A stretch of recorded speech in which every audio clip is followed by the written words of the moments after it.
बागलाण तालुक्यात पेट्रोल पंपांवर लागलेल्या शेतकऱ्यांच्या लांबलचक रांगा पाहून पेट्रोल पंप चालक किंवा शेतकरी काळा बाजार करत असल्याचे म्हणणे जबाबदार लोकप्रतिनिधींना शोभणारे नसल्याची टीका आमदार रोहित पवार यांनी केली। पेट्रोल डिझेलचा खरा काळा बाजार सत्तेतील मंत्र्यांकडूनच होत असल्याचा आरोप करत जिल्ह्यातील मंत्र्यांनी या गंभीर प्रश्नाकडे तातडीने लक्ष द्यावे असे आवाहनही त्यांनी केले। बागलाण तालुक्यातील राहुड येथील एका शेतकऱ्याने आत्महत्या केल्यानंतर त्यांच्या कुटुंबियांचे सांत्वन करण्यासाठी आमदार रोहित पवार बागलाण दौऱ्यावर आले होते। या दौऱ्यात त्यांनी सटाणा आणि नामपूर शहरातील विविध पेट्रोल पंपांना भेटी दिल्या। यावेळी सर्वच पेट्रोल पंपांवर शेतकरी डिझेल मिळवण्यासाठी वाहनांसह डबे कॅन घेऊन रांगेत उभे असल्याचे चित्र पाहून त्यांनी संताप व्यक्त केला। यावेळी आमदार पवार यांनी थेट शेतकऱ्यांशी संवाद साधत त्यांच्या अडचणी जाणून घेतल्या। शेतकऱ्यांनी वेळेवर पेट्रोल डिझेल उपलब्ध होत नसल्याने शेतीची कामे खोळंबत असल्याची व्यथा मांडली। यावर प्रशासनाने वितरण व्यवस्थेत तातडीने सुधारणा करून इंधन पुरवठा सुरळीत करण्यासाठी प्रयत्न करावेत अशी मागणी करण्यात आली। अजून सरका मागे सगळा येतील बघू। आता मी बागलाण तालुक्यामध्ये एका पेट्रोल पंपावर आलेलो आहे। खरं तर सहज पुढे चाललो होतो तेव्हा एका शेतकऱ्याने कांद्याचे भाव कमी असल्यामुळे आत्महत्या केली। त्यांच्या घरी जाऊन त्यांचं सांत्वन करण्यासाठी आम्ही जात असताना मध्येच एवढी मोठी रांग बघितली। शेतकरी इथं उभे आहेत, डॉक्टरांना भेटलो, काही कृषी कंपनीमध्ये मार्केटिंगचं काम करणाऱ्या लोकांना भेटलो, काही शिक्षकांना भेटलो, काही सर्वसामान्य लोकांना भेटलो, पेट्रोल पंप मालकांना सुद्धा भेटलो। मी असेल, सुनील भाऊ सर असेल, दत्ताभाऊ अध्यक्ष असेल, चव्हाण भाऊ असे सर्वच आमचे पदाधिकारी होते। सर्वांची चर्चा केली। सगळ्यांचं एक मत आहे की एका नेत्याने भाजपच्या म्हणजे महाजन साहेबांनी जे शेतकऱ्यांबद्दल एक वक्तव्य केलं। काय केलं की शेतकरी जास्तीत जास्त डिझेल आपल्या डब्यात घेऊन तिथं काळा बाजार करतात, म्हणजे शेतकरी हे पेट्रोल आणि डिझेल बाहेर जाऊन विकतात असं महाजन साहेबांनी दुर्दैवाने त्या ठिकाणी स्टेटमेंट केलं। अहो, हे अतिशय दुर्दैवी आहे। तुम्ही शेतकऱ्याला जर काळा बाजार करणारे लोक म्हणत असतात तर तुम्हाला लाज वाटली पाहिजे। आमचं एकच मत आहे की या महाराष्ट्रामध्ये या देशामध्ये जर कोण काळा बाजार करत असेल तर हे सर्व मंत्री करतात, नेते त्याच्यामध्ये करतात। आता याच्यामध्ये 2-2.5 लिटर डिझेल बसेल, कुठेतरी जास्तीत जास्त 30-35 लिटर डिझेल प्रत्येकाला दिलं जातं। ट्रॅक्टर जर 4 तास चालला त्यातच ते डिझेल संपतं। आता शेतामध्ये काम करायचं का इथं लाईनीत उभं राहायचं? ठीक आहे, मेलोडी चॉकलेट तुम्ही मोफत कोणालाही देऊ शकता, पेट्रोल काय मोफत मिळत असतं का?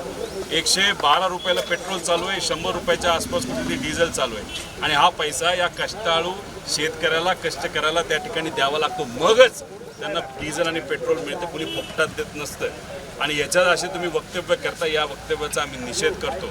आणि हे जर बघितलं प्रामुख्याने डिझेल आणि पेट्रोल लोकांना कुठं कमी पडते तर हे सर्व उत्तर महाराष्ट्रामध्ये कमी पडते, खानदेश या भागामध्ये, त्याच्याचबरोबर मराठवाड्यामध्ये कमी पडते आणि विदर्भामध्ये कमी करते। म्हणजे कुठेतरी इलेक्शनच्या काळामध्ये तुम्ही टिमकी वाजवायची की मराठवाड्यांबद्दल आम्ही विचार करतो, त्यांच्या विकासाचा आम्ही विचार करतो, विदर्भाचा विचार करतो, आम्ही उत्तर महाराष्ट्राचा विचार करतो, आणि या भागामध्येच जर आज डिझेल आणि पेट्रोल कमी असेल आणि अशा पद्धतीने जर शेतकरी रांगा टाकत असतील, करत असतील, त्याला जबाबदार सरकार आहे ना, मायबाप जनताचा पालक आहे ना आमचा, या राज्याचा आणि या देशाचा। आणि मग कुठेतरी हे सरकार कमी पडल्यामुळेच आज या शेतकऱ्याला तिथं अडचण, कष्टकऱ्यांना अडचण, सामान्य लोकांना आज लाईनीत उभं राहावं लागते। खरंच दुर्दैवी गोष्ट आहे। आमचं मत आहे ही परिस्थिती आजची असेल ना तर त्याच्यापेक्षा तुम्ही एक काम करा, जे MLC इलेक्शन लागले ना त्यात तसे घोडा बाजार होणार आहे। नगरसेवकाला तुम्ही 10-20 लाख रुपये देणार आहात, जिल्हा परिषद सदस्याला 10-20 लाख तुम्ही देणार आहात। खरंच खर्च कमी करायचा असेल, घोडा बाजार कमी करायचा असेल तर इलेक्शन जरा बाजूला ठेवा आणि कांदा उत्पादक शेतकऱ्याची काय परिस्थिती आहे, सामान्य लोकांची काय परिस्थिती आहे, पेट्रोल डिझेलचे भाव वाढले त्यामुळे सामान्य लोकांना काय अडचण येते याच्याकडे थोडंसं त्या ठिकाणी लक्ष द्या। आणि जर नाही दिलं ना तर मला सांगायचं मंत्र्यांना हेच कॅन घेतील लोक आणि तुमच्या डोक्यात घालतील अशी या राज्यामध्ये देशामध्ये परिस्थिती आहे. त्यामुळे सामान्य लोकांना गृहीत धरू नका आणि कदाचित आता पश्चिम महाराष्ट्रामध्ये सुद्धा पेट्रोल आणि डिझेलची कमतरता पुढच्या काही दिवसांमध्ये येण्याची शक्यता आहे.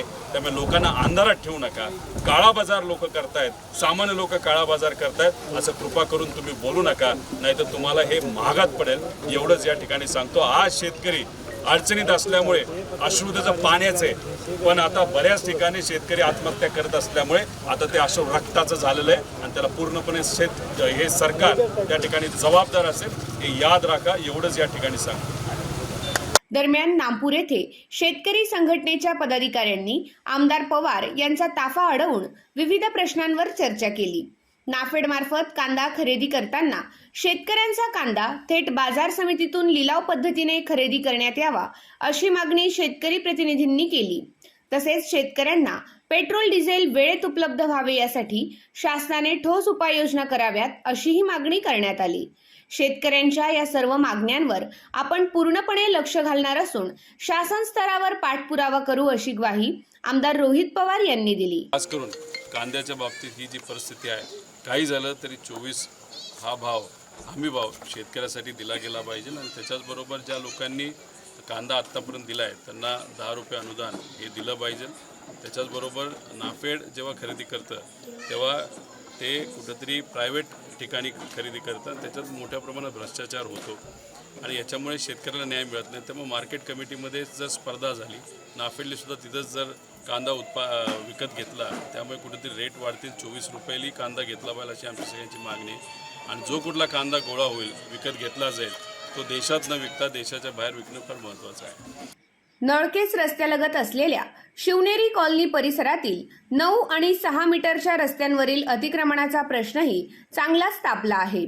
नागरिकांनी केलेले अतिक्रमण हटवण्यासाठी ग्रामपंचायत प्रशासनाने लेखी आश्वासन दिले होते.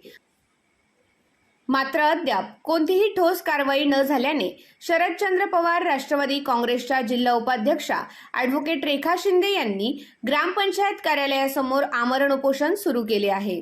या उपोषणस्थळी आमदार रोहित पवार यांनी भेट देऊन संबंधित प्रकरणाची माहिती घेतली. तसेच ग्रामपंचायत आणि प्रशासनातील अधिकाऱ्यांशी चर्चा करून अतिक्रमण हटवण्याबाबत तातडीने कार्यवाही करण्याच्या सूचना दिल्या. बागलाण तालुक्यात इंधन तुटवडा, शेतकऱ्यांचे प्रश्न आणि स्थानिक नागरी समस्यांमुळे नागरिकांमध्ये नाराजीचे वातावरण असून प्रशासनाने तातडीने लक्ष घालण्याची मागणी होत आहे.